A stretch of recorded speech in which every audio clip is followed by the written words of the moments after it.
Control System Engineering for the Regulation 2017, and it covers to the Department of Electronics and Communication Engineering, Electrical and Electronics Engineering.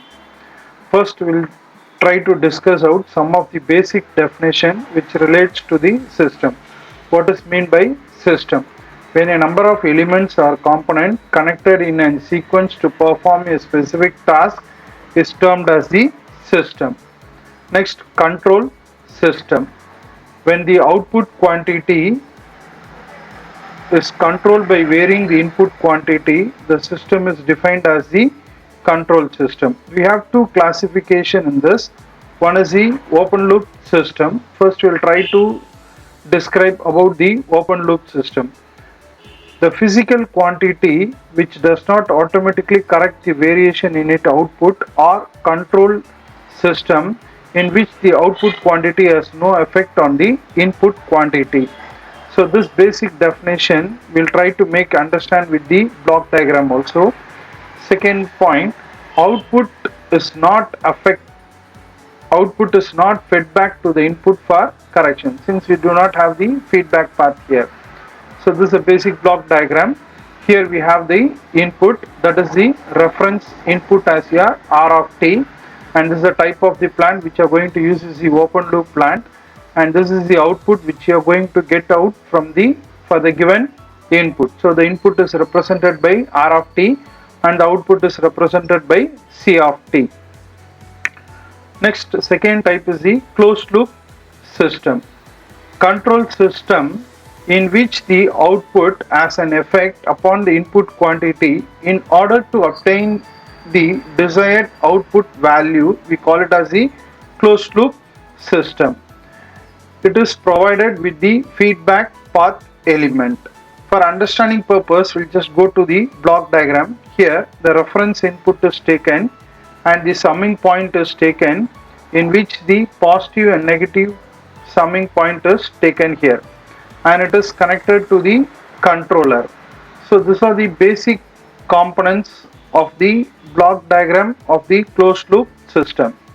After controller, we'll have the open loop system, which is the plant which is to be used, and then we are going to get the output.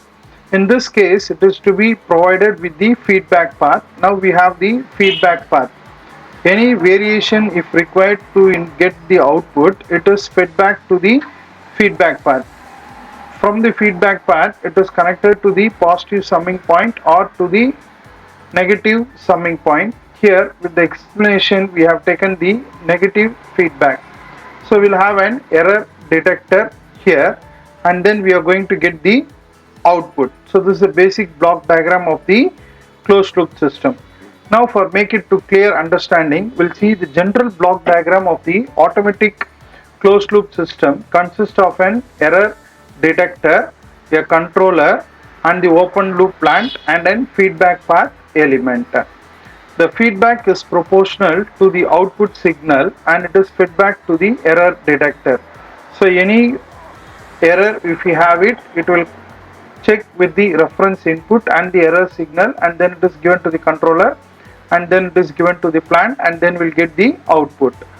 Controller modifies and amplifies the error signal to produce the better control action here.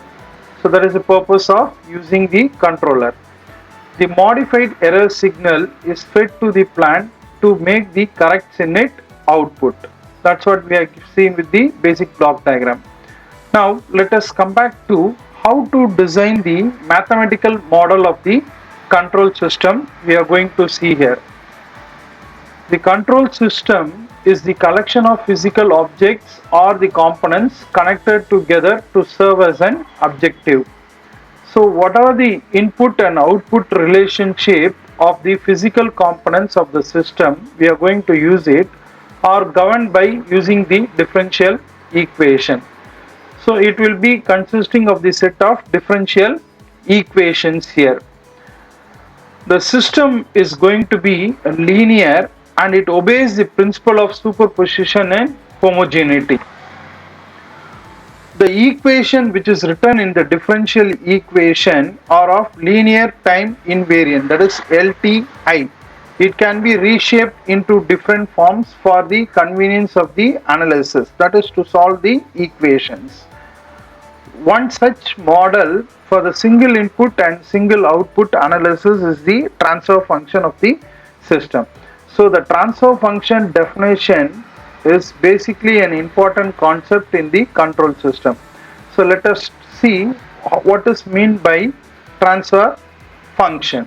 So the transfer function is given as the ratio of Laplace transform of output to the Laplace transform of input.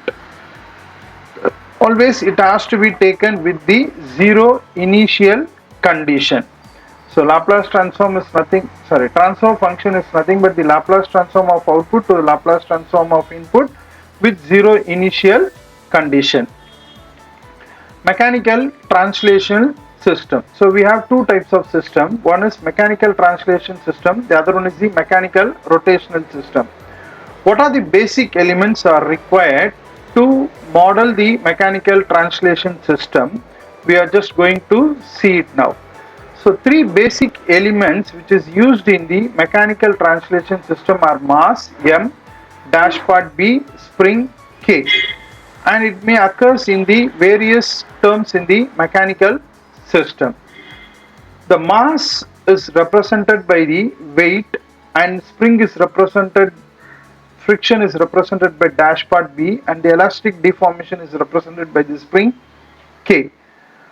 So now we are going to see what type of input force can be applied to the mechanical translation system.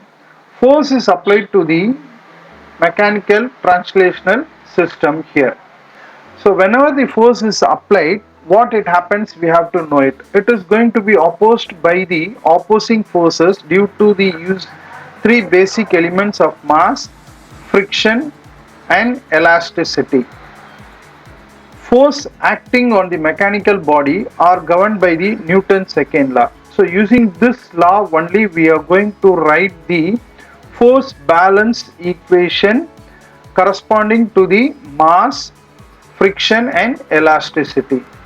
So what type of law is going to be used here and what this law states, we have to be everyone clear with that.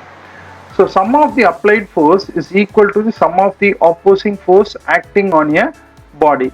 So which law is given to conclusion here is Newton's second law of motion only is applied here.